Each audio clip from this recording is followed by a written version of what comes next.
Hello, my wild ones. Jamie Mendez, owner of Magical Me, here with our Totem Tuesday messenger for the world as a collective.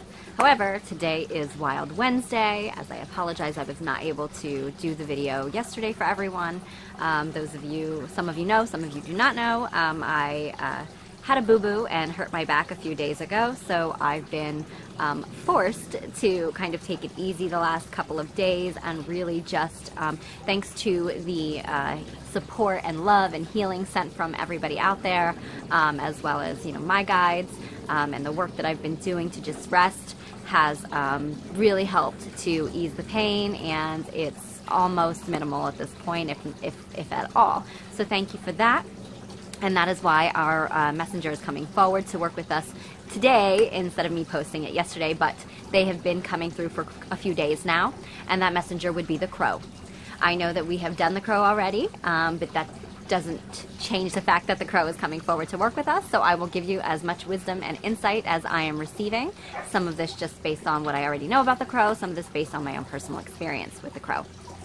So, the first and foremost thing that I want to say, that when I think about a crow, what do I think of is deep magic. But not only the type of magic that is, not the type of magic that you associate with like witchcraft or evil or dark. I associate this type of magic as the magic that exists within everything, the magic that is all around you. Take a look at what the color of the crow is. And everybody, not a lot of people don't know how to work with animal magic, or in shamanism, why they worked with animals is because we are all connected. We are one. So that means we are connected and in tune.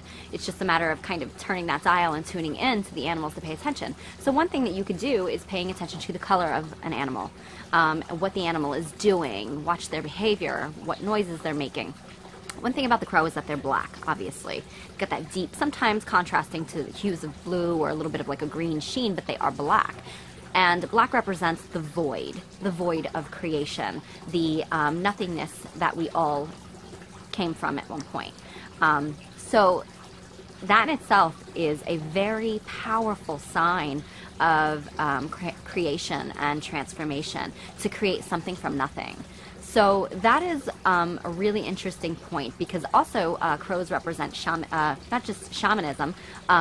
It was one of the chosen totem animals of shamanism, and crow is actually one of my main totem animals, so I'm a little excited about that. But the shape-shifting ability. What is shape-shifting essentially? I know that there's a lot of myths surrounding shape-shifting, a lot of darker stuff that's out there about that, but really what shape-shifting is the adaptability, the gift or the ability to adapt to whatever surroundings and environment or situation that you're placed in. So it's about transforming, alchemy. So that taking that nothing and turning it into something like within that creation. So again, when the crow is coming forward, it's pushing you to understand life mysteries and to be able to manipulate that law of nature and physical boundaries to go further than that. So ask yourself, what about the crow could be actually factoring into your life? I know that for myself this week, as well as some of my students, a lot of us are being called to go deep within and kind of shift and alter our perspective that we are not just this lifetime.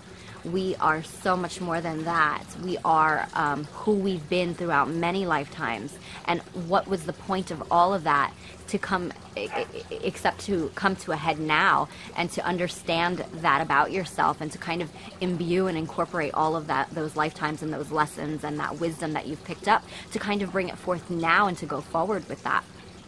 Not only that, but who you are is also about finding out what you came here to do. What is your role?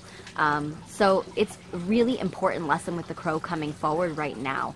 The crow also represents that keen sight, that really high connection with spirit, because crows build their nests way up high in trees, and from this they are able to see from a different vantage point that many of us aren't able to see from. So it's about shape-shifting into the crow and seeing with their eyes, if you will. So really somebody that has a crow coming forward to work with them, or even their totem animal, coming forward to work with you to develop that keen sight, that altering your perspective, and looking into more of the magic that exists with all around you, and to actually to be able to transform you in that sense, to awaken alchemy within you, and to take what you are and to really create something different from it, especially considering who you've been many, many times before. So really about that shape-shifting right now for us, but the crow is fearless. So it's about really looking deep in at those fears that are holding you back from becoming who you are, and being fearless, okay?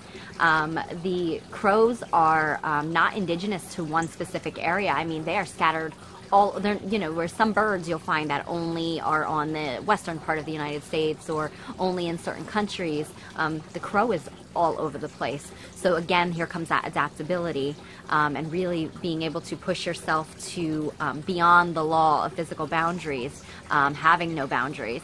And also that just magic exists everywhere, within everything. It's just a matter of altering how you see things, right? So there's that, and I really want to touch on the subject of crows being omens of death and all of these harbingers of bad luck.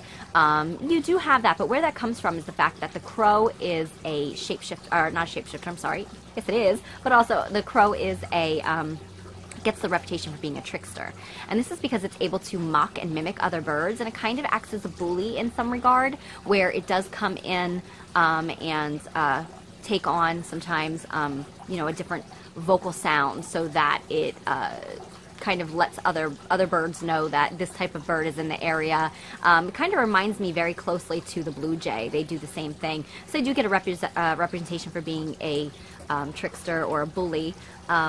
But really, you know, if you think about the intelligence level that comes with the crow, I mean, crows are able to remember your face.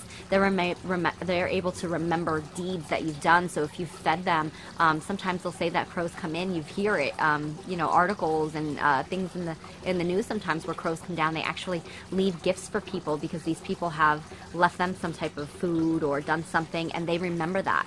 And if you've ever angered a crow, well, they tell all their friends about it, and they definitely, they roll deep. So the thing about crows is that they have that fearlessness about them, but they are highly intelligent beings that remember and they don't forget. So this is about remembering this week. This is all about stirring that deep memories within you and awakening them and finding out who you really are and transforming or shape-shifting into the crow yourself, so that you yourself can see above and look at the bigger picture as to what is really going on, what is really your role here, and not so, you know, strict and confined by physical boundaries that we think we are. It's so much more than that, and literally magic exists all around us and within everything. So that is the totem messenger that's coming forward to work with us this week. Thank you all for your patience. I know I didn't post last week. For those of you who were looking for it and wondering, I do apologize, but it was the elephant. And specifically, Ganesh, the Ascended Master, was coming forward to work with all of us. So I do apologize about that. But thank you for tuning in. As always, I'm Jamie Mendez, owner of Magical Me. Until next time, love and magical blessings.